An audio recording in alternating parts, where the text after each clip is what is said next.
ಎಲ್ಲರಿಗೂ ನಮಸ್ಕಾರಗಳು. ನಾನು GS ಕಾಂಬ್ಳೆ, ಅಧ್ಯಕ್ಷರು ಕರ್ನಾಟಕ ಜ್ಞಾನ ವಿಜ್ಞಾನ ಸಮಿತಿ ಜಿಲ್ಲಾ ಘಟಕ ವಿಜಯಪುರ ಹಾಗೂ ಮುಖ್ಯೋಪಾಧ್ಯಾಯರು ಸರ್ಕಾರಿ ಪ್ರೌಢಶಾಲೆ ಹತ್ತಳ್ಳಿ. ಇವತ್ತಿನ ದಿನ ಈ ವಿಡಿಯೋ ಮಾಡಲಿಕ್ಕೆ ಕಾರಣ ಏನು ಅಂತಂದ್ರೆ, ಶಿಕ್ಷಣ ತಜ್ಞ ವೈಜ್ಞಾನಿಕ ಚಿಂತಕ ಡಾಕ್ಟರ್ ಎಚ್ ನರಸಿಂಹಯ್ಯ ಅವರ ಜನ್ಮ ಶತಮಾನೋತ್ಸವದ ಅಂಗವಾಗಿ ಕರ್ನಾಟಕ ಜ್ಞಾನ ವಿಜ್ಞಾನ ಸಮಿತಿ ನೇತೃತ್ವದಲ್ಲಿ ಜನವರಿ 27ರಂದು ವಿಜ್ಞಾನದೆಡೆಗೆ ನಮ್ಮ ನಡಿಗೆ ಪಾದಯಾತ್ರೆಯನ್ನ ಬೆಂಗಳೂರಿನಿಂದ ಹಮ್ಮಿಕೊಳ್ಳಲಾಗಿದ್ದು, ಜನವರಿ 28ಕ್ಕೆ ದೊಡ್ಡಬಳ್ಳಾಪುರ ತಲುಪಲಿದೆ.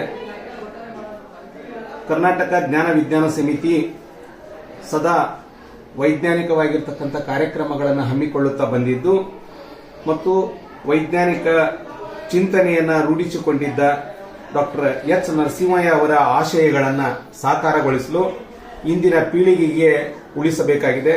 ಈ ನಿಟ್ಟಿನಲ್ಲಿ ಬೆಂಗಳೂರಿನಿಂದ ಅವರ ಹುಟ್ಟೂರು ಆಗಿರತಕ್ಕಂಥ ಗೌರಿಬಿದನೂರು ತಾಲೂಕಿನ ಹೊಸೂರದವರೆಗೂ ಪಾದಯಾತ್ರೆ ಹಮ್ಮಿಕೊಳ್ಳಲಾಗಿದೆ. ಶಿಕ್ಷಣ ತಜ್ಞ, ಸರಳತೆಗೆ ಹೆಸರಾಗಿದ್ದ ಡಾಕ್ಟರ್ ಎಚ್ ನರಸಿಂಹಯ್ಯ ಅವರು ತಮ್ಮ ಸ್ವಂತ ಪರಿಶ್ರಮದಿಂದ ಬೆಂಗಳೂರಿನ ನ್ಯಾಷನಲ್ ಕಾಲೇಜಿನ ಪ್ರಾಂಶುಪಾಲರಾಗಿ, ನ್ಯಾಷನಲ್ ವಿದ್ಯಾಸಂಸ್ಥೆಯ ಅಧ್ಯಕ್ಷರಾಗಿ, ಬೆಂಗಳೂರು ವಿಶ್ವವಿದ್ಯಾಲಯದ ಕುಲಪತಿಗಳಾಗಿ, ವಿಧಾನ ಪರಿಷತ್ ಸದಸ್ಯರಾಗಿ, ಕನ್ನಡ ಅಭಿವೃದ್ಧಿ ಪ್ರಾಧಿಕಾರದ ಅಧ್ಯಕ್ಷರಾಗಿ ನಿಸ್ವಾರ್ಥ ಸೇವೆ ಮಾಡಿದ್ದಾರೆ.